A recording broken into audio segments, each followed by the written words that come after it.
We all know and we all have heard about the Buddha. However, here's something that you probably don't know. When I was young, I always grew up around the Buddha. Me and my family would have like this small statue in the left corner of our living room, and every day when we were eating, we would offer a little bit of our food to this statue as an offering, as a form of gratitude. The older I grew up, I obviously started to question like why would we do something like this? But the very act and devotion is so simple. We wanted to connect to a certain aspect of ourselves. The older I grew up and the more that I spiritually evolved, the more that I just leaned naturally into meditation, quieting down my mind and embodying certain frequencies that are found in our universe. I discovered how my path and the Buddha have always been intertwined, and we would come back together to certain moments that were expressed as this mystical union between me and this physical statue that I had previously mentioned to you. I will never forget this very particular dream when I was young, and it was one of the first times that I consciously lucid dreamed. I remember walking down the stairs, and I was around 4 years old when this happened. I walked down the stairs from my bedroom to the living room, and it was around 5 or 6 a.m. It was a Dutch morning and it was in the summer. It was already quite bright, but my parents were just nowhere to be found in this dream. When I arrived in my living room, I saw where the statue was put on this wooden cabinet in the corner of our living room. There stood this colorful jester being which had just shapeshifted out of this Buddha statue into this jester playful-like being. I approached this being in my dream and I was enveloped with this loving, peaceful, compassionate, empathic, understanding frequency.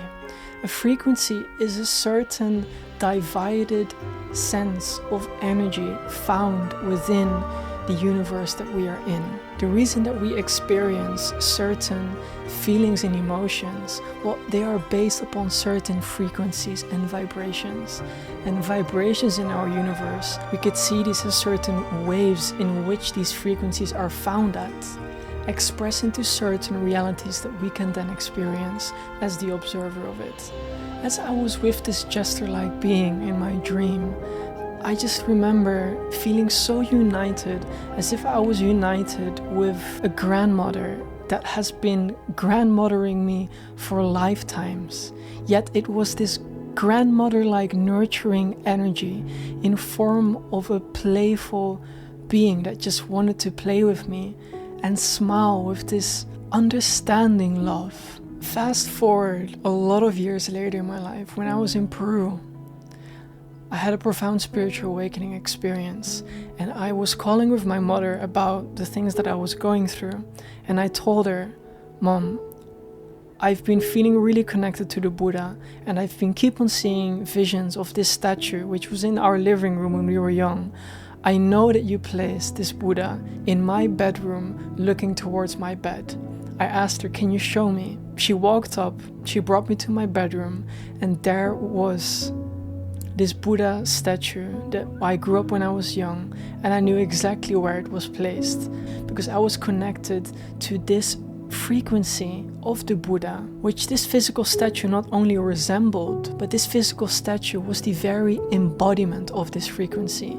And this is the reason why in a lot of traditions we use these statues of the cross of Jesus, we use depictions of Jesus' face, we use all these things to lean into the embodiment of this certain frequency. When I saw this statue for the first time happening there, I knew that I was tapped into this aspect of the universe, and that this aspect of the universe had been guiding me to embody this very subtle frequency deeper. The more that we spiritually evolve, the more we realize that our lives are so intertwined with these masters and these beings that they become our guides.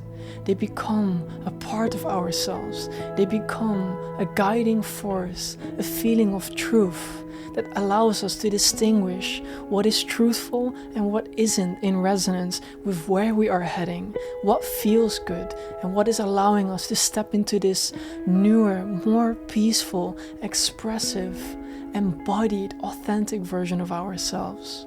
I realized not only later in my life how powerful this statue was that I grew up with was in my life. But I realized that I chose in this incarnation to embody more of the Buddhic state, the Buddhic frequency, which we all have within ourselves. The Christ resembled sacrifice, compassion, while the Buddha resembled enlightenment and the transcendence of suffering. I believe we are all gravitated to certain masters, to certain beings that have wandered our planet, just like the Christ, but they are still here. We humans expect that they will incarnate again, the return of Christ, but I can tell you, Christ is already here, the Buddha is here, and it is within us. There are living beings walking on this planet who embody this aspect of the universe fully, to teach us, to show us that we too inherit these qualities that they came to teach. And may you realize how profound your connection really is to these certain aspects of the universe, as they all lie within you and they're all guiding us to become the best versions of ourselves.